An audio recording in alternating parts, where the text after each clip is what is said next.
Salut les amis, ici Crypto en Afrique, la chaîne qui vous met au parfum des actualités crypto ainsi que des opportunités. Donc aujourd'hui, vidéo importante pour faire suite à mon message d'hier. Comme je vous disais, Solana était en attente, pardon, FTX était en attente du résultat du juge pour l'approbation de la liquidation de ces actifs-là. Donc FTX avait plus de 3 milliards d'actifs, on parle là de 3,4 milliards d'actifs sous sa gestion et du moins qu'il possédait, pas sous sa gestion, qu'il possédait. Et voilà, il voulait les liquider pour rembourser les clients. Et on verra de quel actif il s'agit. Vous les avez sous les yeux, d'accord? Donc, majoritairement, ils ont du Solana. Moi, je pensais à plutôt quelque chose comme 5 millions, 500 millions de Solana, mais non. Ils ont plus de 1 milliard parce que là, c'est un million. Là. Donc, ils ont plus de 1 milliard en Solana. 1 milliard en Solana, c'est quand même, c'est quand même énorme, les amis. Je sais pas si on s'en rend compte. Donc, on va aller voir le Solana, ce que ça donne.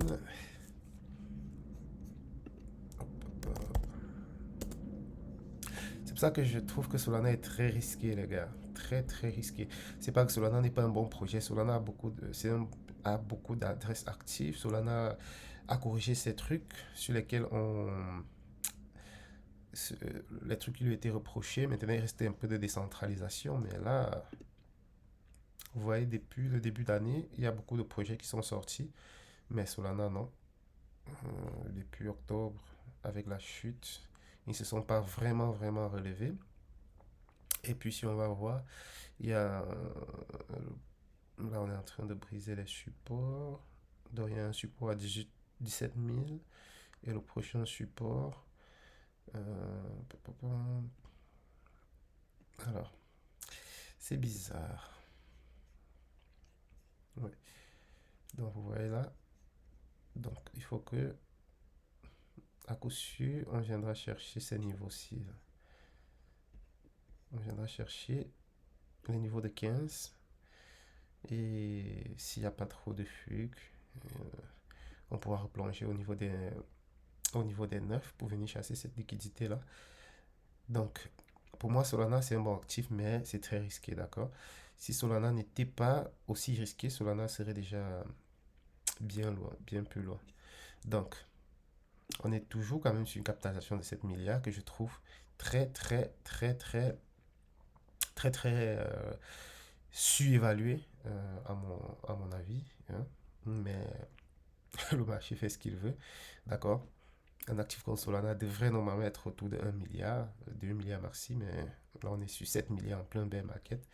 Je vous rappelle que Solana, en plein bull run, était allé jusqu'à 78, donc presque 80 milliards. D'accord? Et qu'est-ce qui s'était passé? Je vais vous montrer. Bon, c'est la raison pour laquelle j'avais aussi acheté un peu du Solana. Hein. J'avais acheté du Solana, je vais vous montrer.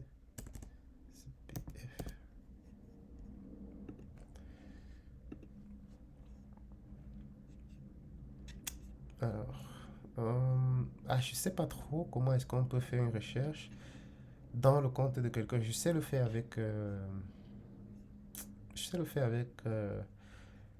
avec le mode mobile, mais je sais pas le faire avec le mode web. Je sais pas si c'est une option disponible. Sinon, c'est un vieux tweet, je vais pas aller fouiller tout ça, mais bon, revenons à nos trucs, c'est pas bien grave. Donc, on a du Solana. Donc, si vous vouliez acheter du Solana, je pense que pour l'instant, c'est à très, très, très haut risque. Ou peut-être pas. Le peut-être pas, je vais vous expliquer en fin de vidéo les possibilités qu'on pourra avoir. Donc, passons à l'actif suivant. On a du Bitcoin. Bon, que si quelqu'un va 1 milliard de Bitcoin ou un demi-milliard de Bitcoin, ça ne change absolument rien. Du moins, ça peut faire baisser le marché de quelques 1 ou 2%, mais on a connu 10% en un jour la semaine dernière. Donc, ça, c'est rien là. 192 millions d'Ethereum, bah, c'est aussi pas grand-chose là. Comme je vous dis, c'est des petits mouvements qui pourraient entraîner 1% ou 2% sur de baisse, mais Quand je parle, c'est si jamais décidé de le vendre au marché, donc de le liquider. On a Aptos. Ouais, Aptos, c'est quand même énorme. Aptos, c'est énorme. Aptos vient à peine de sortir, mais vous voyez déjà que quelqu'un possède autant de jetons de Aptos. Euh, je ne sais pas. Moi, j'avais donné mes cibles de prix pour Aptos. Donc, tant qu'on ne revient pas dans chasser cette poche-là, je n'achète pas de Aptos. Parce que pour moi, c'est surévalué. D'accord? Et puis, il n'y a pas assez de jetons en circulation pour justifier une telle valorisation de 1,2 milliard de market cap. Ça ne fonctionne pas. D'accord? Ça ne fonctionne pas du tout. Donc, si on revient chercher ces poches-là, je pourrais jouer un coup sur Aptos. Mais surtout pas avant. Surtout pas avant. Donc, euh, là aussi, c'est à très gros risque. Il en a, vous voyez, pour un jeton qui a une capitalisation de 1 milliard, imaginez-vous si quelqu'un vend 128 millions. La market cap, c'est pas la liquidité, attention. Donc, s'il vend, c'est la liquidité propre qui ressort avec. Et là, la capitalisation pourra chuter, passer peut-être à 400 ou 400 ou 500 ou 500 millions. Hein. Donc, je n'attends que ça qu'ils vendent les Aptos. Peut-être que j'aurai enfin mon niveau de prix souhaité. Hein. Donc, c'est ça. Alors, par la suite, on a USDT. Bon, oui, vendez les USDT. Il n'y a pas de problème. Pour acheter des USDC ou du Bitcoin, ça nous fera du bien. Ils ont du XRP. Bah, XRP, je ne me- ils sont vraiment valorisés, donc pas de, pas d'inquiétude là-dessus. Ils ont du BIT, le jeton de Bybit. Et donc, c'est du BIT DAO. Ouais, c'est ça qui est devenu Mantel. Ouais. Donc, c'est le jeton de Bybit. Ils ont migré pour devenir une layer 2 d'Ethereum qu'on appelle Mantle. Quand je vais refaire des vidéos sur les layer 2, on verra. Donc ça, c'est des jetons de plateformes comme BNB ou comme, bon, pas comme BNB, BNB a un écosystème, mais aussi BitDAO. Maintenant, ils ont un écosystème qui est le layer 2 et ses applications. Donc on verra. Ils ont quoi? Près de 50 millions pour un truc qui vaut 741. Si jamais ils vendent, la capitalisation pourra chuter autour de 400, de 400 à 500, 400 à 350 millions. Donc ça laissera le prix autour de 0,2 ou 25. 0,25. Donc on a du Stargate. Vous connaissez le Stargate, c'est le projet, la preuve de concept de Layer 0, donc qui est un bridge. Si vous avez farmé le airdrop de Layer 0, vous savez très bien de quoi je suis en train de parler. Donc, il y a aussi une pression. Ils ont une épée de Damoclès au-dessus de la tête, vous voyez. Derrière ces jetons qui ont très peu de trucs en circulation, c'est pas toujours mauvais tant que le vesting est sain, d'accord? Parce qu'il y en a qui regardent juste les jetons comme ça et disent, ah, 5% en circulation, non, c'est pas bon. Non, pourquoi? Hmm? Si on a dit qu'on va relâcher 1% de chaque année et que ça va finir dans 50 ans, exemple, euh, tu vas pas me dire que c'est pas bon. Au contraire, c'est nettement mieux là que d'avoir un truc qui vous bombarde des jetons, etc. Donc, dites-vous toujours que lorsque vous êtes devant un projet, est-ce que vous êtes là pour le prochain bull run ou est-ce que vous êtes là pour le long terme? Il faut aussi voir les objectifs du projet. Quand les projets mettent les vestings qui finissent pile poil au lendemain du bull run, ça veut dire que vous comprenez qu'ils sont pas là pour le... hein, comme des projets qui se lancent peut-être en 2022, 2023. Ou, et puis, ils mettent que les vestings doivent finir en 2025 ou 2026. Bah, vous comprenez que c'est des projets qui ont été lancés pour enrichir ceux qui sont entrés là-dedans. Et puis, ils ont bien compté. Donc, ce genre de projet, je n'y touche pas. Donc, voilà.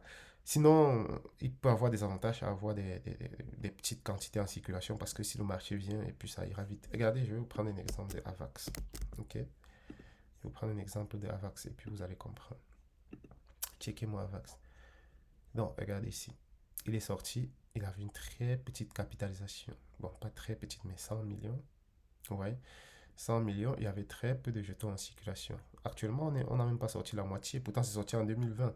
Donc, si en 2020, quelqu'un disait, ah, ce jeton, il n'y a que. Parce qu'en 2020, il n'y avait même pas encore. Il y avait peut-être 10 à 15% de la supply, hein. Je me souviens de Avax. Donc, quelqu'un allait dire, non, il n'y a que 15% de la supply, il n'y a que 20% de la supply. Non, ils vont vous deux. Mais regardez ce qu'ils ont fait. Ils sont passés de 5 dollars à combien? À 130 dollars.